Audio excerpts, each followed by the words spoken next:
I, 35 years old, have dedicated the past 14 years to building my career as an executive director at one of Boston's premier financial consulting firms. This narrative revolves around my complicated relationship with my brother Nathan, 45, male, my parents, both approaching their 80s, and a house I recently purchased for them that has become the epicenter of family conflict. To understand how we arrived here, I need to take you back to the beginning. My parents were in their mid-40s when I was born, making me an unexpected addition to the family. My father would casually mention that they already had Nathan, who was 10 years old at the time, and that he was plenty to handle. He didn't say this with malice, but in a matter-of-fact way that somehow hurt more. "We weren't planning on you, Sophia," he would remark while reviewing Nathan's college applications or attending his hockey tournaments. These casual comments, constantly reminding me of my status as an afterthought in our family, colored my early years. If not for my paternal grandparents' persistence, I might not be here at all. While my parents viewed me as an unanticipated burden, my grandparents were elated at the prospect of a second grandchild. It became evident immediately that I was secondary in my parents' lives. They followed the same routine each morning when dropping me at my grandparents' brownstone. My mother would say to my grandmother, "You wanted her so badly," while gathering her briefcase and preparing to leave for work. "She's all yours." Before we continue with today's story, if you're enjoying what you've heard so far, please hit that subscribe button. Every new subscriber helps me keep sharing these inspiring tales that touch your day. Thank you for your support. My grandparents' home became my true sanctuary, a place where I felt genuinely cherished. They ensured I was properly fed and cared for, collected me from school, helped with my homework, and took me to museums and parks. My grandmother, a retired economics professor, spent hours teaching me about financial concepts and problem-solving. "Numbers tell the truth," she would say, even when people don't.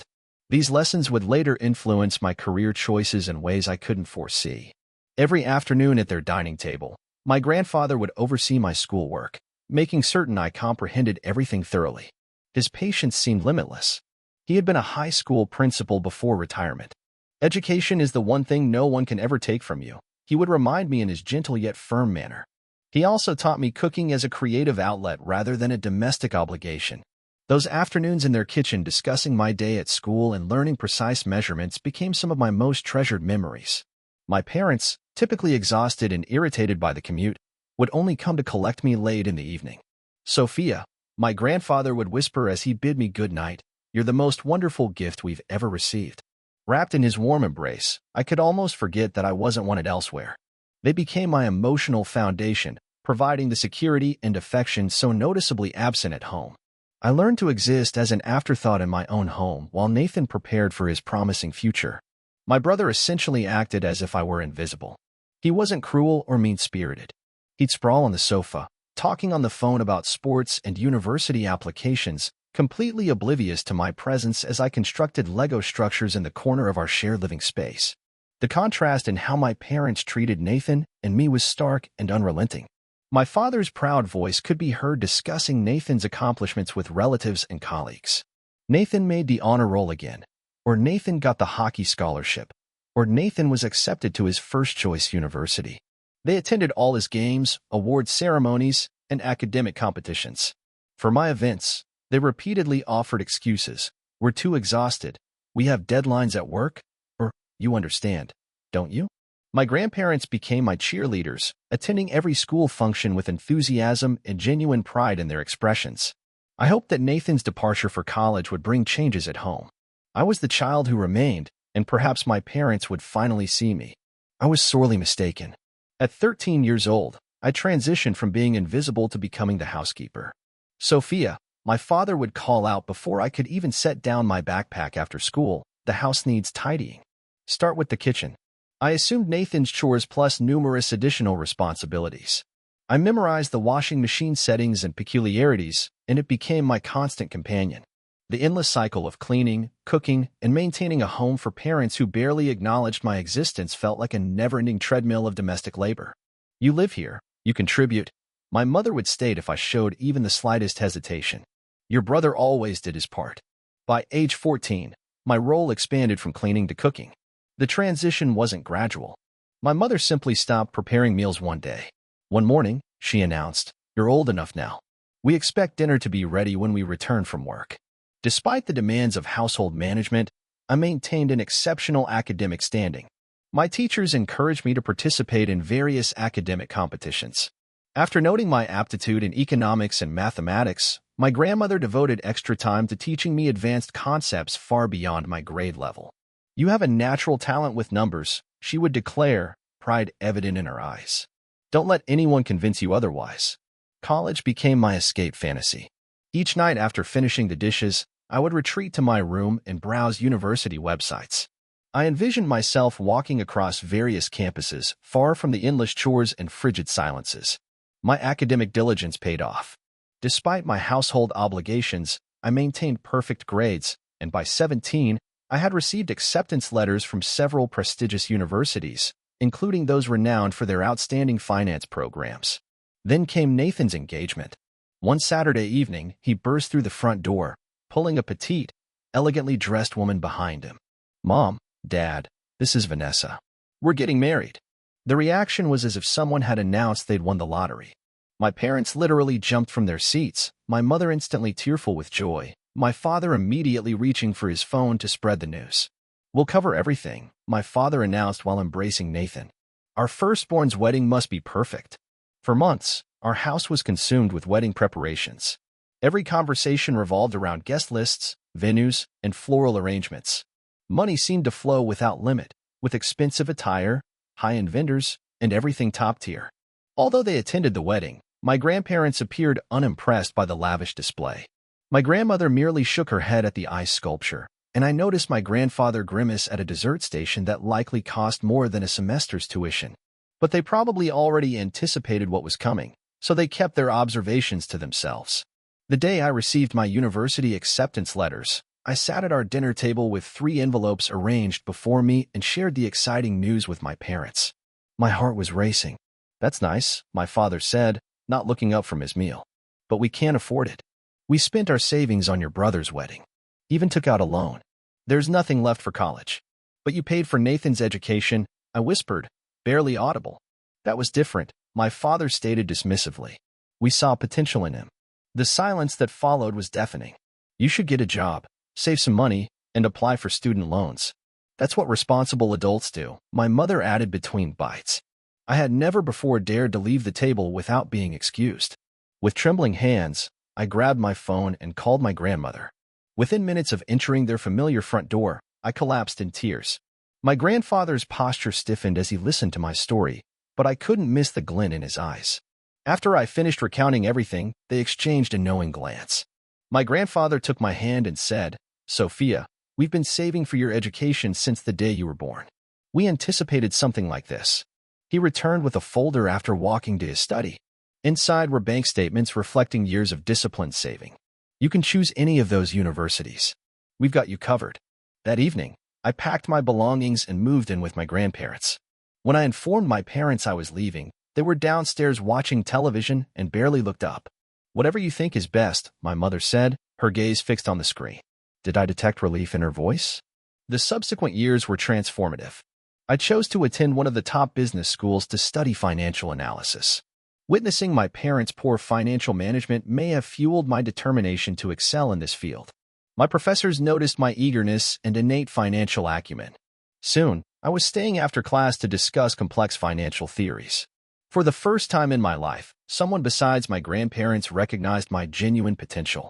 During my college years, I secured prestigious internships at major financial firms. Each summer brought new challenges and opportunities. Senior managers were impressed by my analytical precision and thoroughness. "You have a natural instinct for this," my supervisor at Goldman Sachs remarked during my performance review. "We'd love to have you return next summer." With the exception of regular calls with my grandparents, I kept my focus on academics, rarely thinking about my family.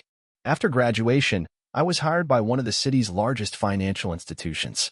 The starting salary exceeded my wildest expectations. I found a comfortable, secure one-bedroom apartment in a good neighborhood. Each morning, I felt grateful that I didn't have to prepare breakfast for anyone but myself. My career accelerated as I embraced each new challenge, receiving bonuses and promotions beyond what I could have imagined in my younger years. Within 5 years, I advanced to a senior position, managing complex portfolios and building strong client relationships. I gained a reputation in the industry for strategic insight and analytical precision. Each achievement felt like a silent confirmation that my parents had underestimated my capabilities. Meanwhile, I learned through occasional conversations with my grandparents that Nathan's engineering career was faltering. His wife, Vanessa, struggled to maintain steady employment. They frequently requested financial assistance from my parents. "Your father emptied his 401k last month to help them with mortgage payments," my grandmother informed me during one of our weekly calls. They simply can't refuse Nathan anything. After another year, the situation deteriorated further. Even with our parents' assistance, Nathan and Vanessa could no longer afford their mortgage. They and their twins, then 8, moved into my former bedroom. My parents, who had previously been so proud of Nathan's accomplishments, now had to support his entire family along with their golden child. I maintained my distance, concentrating on my own personal and professional growth. Every bonus, promotion, and successful deal served as an unspoken reminder that I wasn't the disappointment my parents had predicted. By my mid-30s, I had substantial investments and savings, including enough for a down payment on my own home. Then everything changed when my grandfather died unexpectedly from a stroke. It was a devastating loss. He was more than just a grandfather to me. He was the father figure who had supported me when no one else would. Subsequently, my grandmother, who had been his partner for over 5 decades, seemed to lose her will to live. She followed him less than 2 months later. They were my true parents in every meaningful way, and suddenly they were gone. I heard my father's voice behind me at the funeral home as I was arranging my grandmother's service. "Sophia, do you want some help with the arrangements?" When I turned around, he stood there, looking older and more worn than I remembered. Part of me wanted to tell him to leave, but his expression gave me pause. "Sure," I replied softly. "That would be nice." Over the next few days, as we prepared for the service, my parents began to open up. They admitted they were experiencing difficulties. One afternoon, while selecting music for the ceremony, my mother revealed, "We haven't been financially stable since retirement." She continued, mentioning Nathan's twins, "We barely make ends meet." I realized that my brother and his family continued to live with them and depend on their dwindling income. One week after my grandmother's funeral, we gathered in a wood-paneled office for the reading of her will. Nathan and Vanessa slouched in armchairs beside my parents, while I sat across from them. The tension was palpable, and the room smelled of old papers and furniture polish. Though none of us realized it then, what happened next would trigger a series of events that would permanently alter our family dynamics. Mr. Davidson, the attorney, adjusted his glasses and began reading in a monotone voice. I expected the usual legal terminology, but what followed captured everyone's attention. "To our beloved granddaughter, Sophia, we leave our house at 728 Maple Avenue in the sum of $175,000. The ensuing silence was profound. My mother clutched my father's arm until her knuckles whitened, and Nathan's mouth fell open. After clearing his throat, Mr. Davidson continued. He looked at my father and added, "And a personal note from Mr. Calloway to his son Robert. The message reads, 'Remember, Robert, that we gave you $250,000 when you needed it most. We ask that you respect our final judgment as much as we respected your demands back then.'" My father's face flushed before turning pale. Nathan and Vanessa exchanged nervous glances while my mother stared at the floor. My parents approached me in the parking lot after the attorney had completed the paperwork. Something urgent had replaced the composed demeanor they had maintained during funeral preparations. "Sophia, darling, you must understand that we always assumed we would inherit the house," my mother said in a strained voice. "We're having financial difficulties, and we were counting on it. With our mortgage and Nathan's family expenses, we could really use the house." Nathan joined the conversation, talking about how his children needed a yard to play in, but I simply drove away. Over the following weeks, I contemplated my grandparents' parting gift.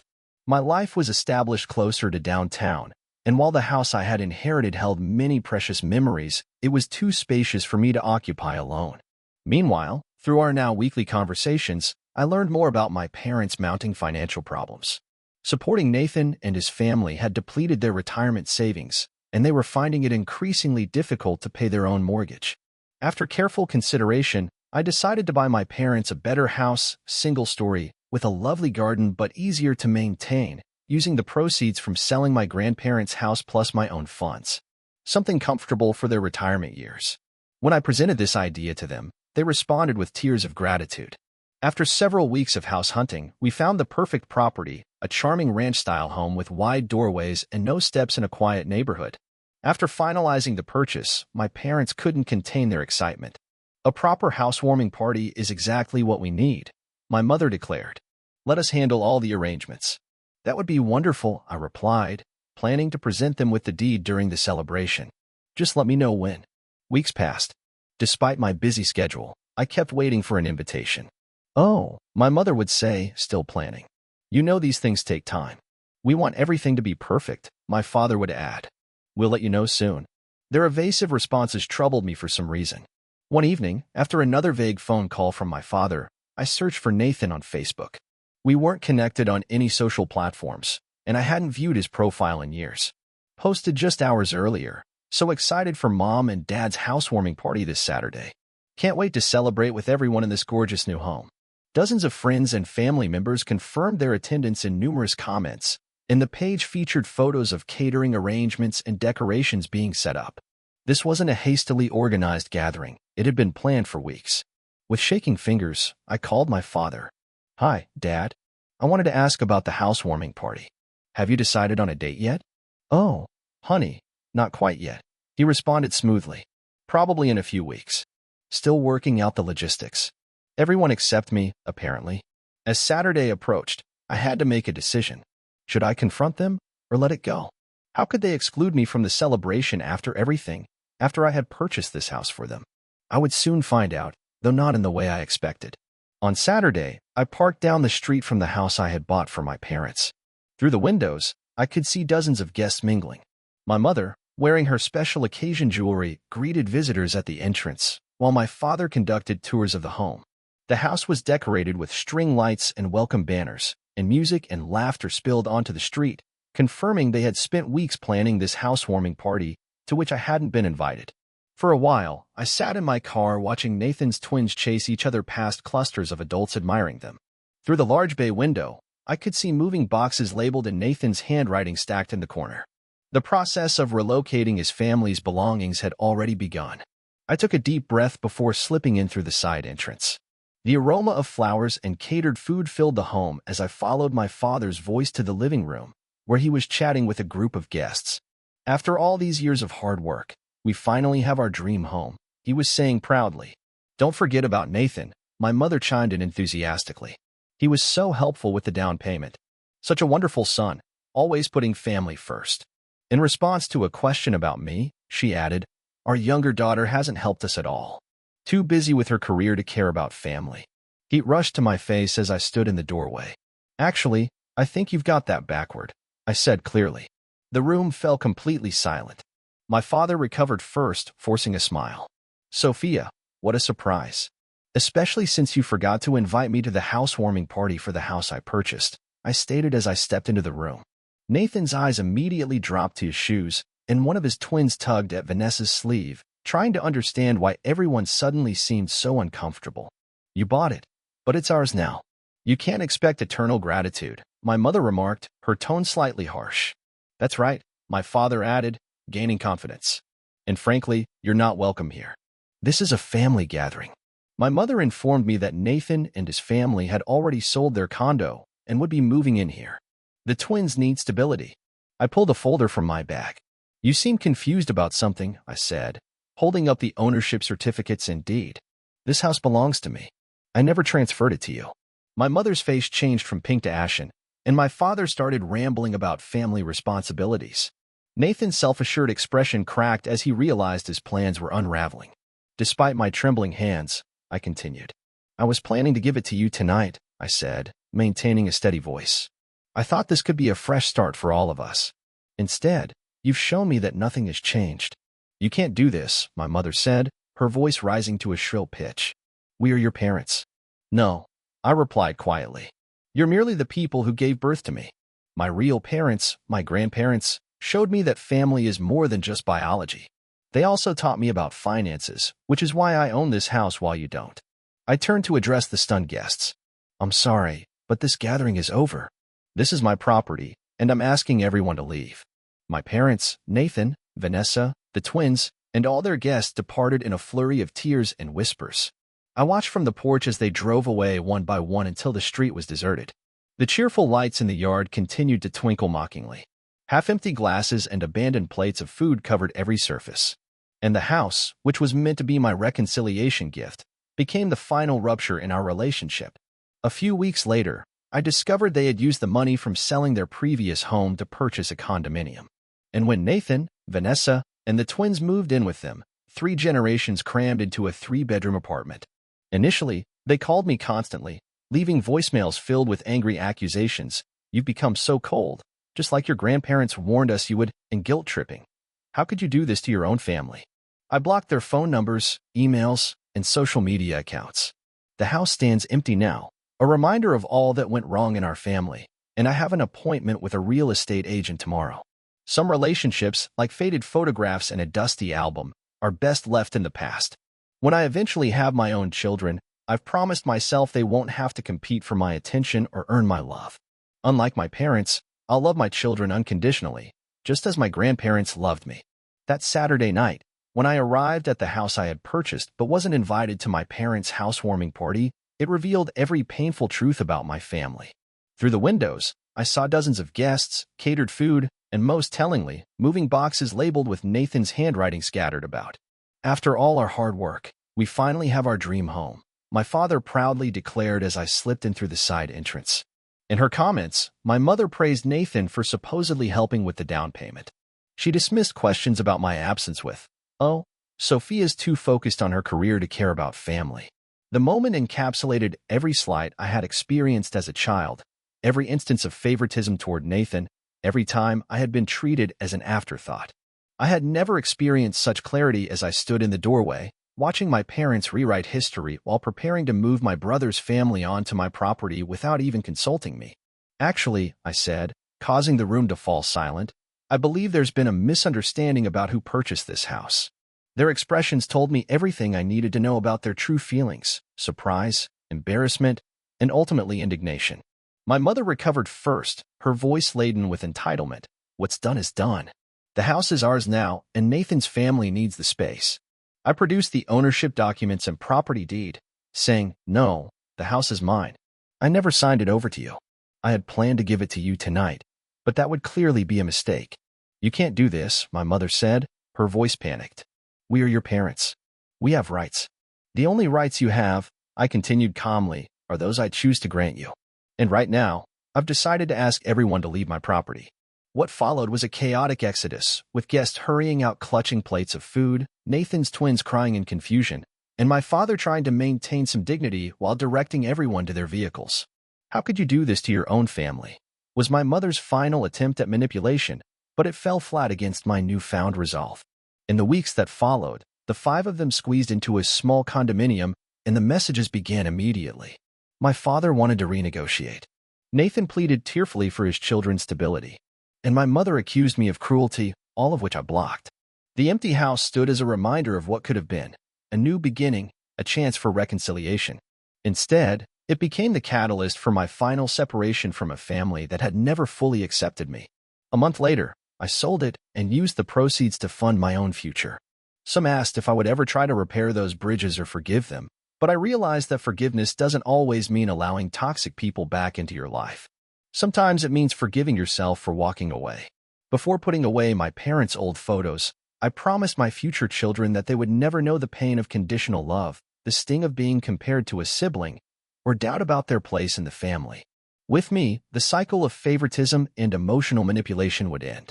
When I last drove past my parents' condominium complex, Nathan's twins were playing in the small courtyard, and I felt a momentary sadness, not for relationships lost, but for relationships that never truly existed in the first place.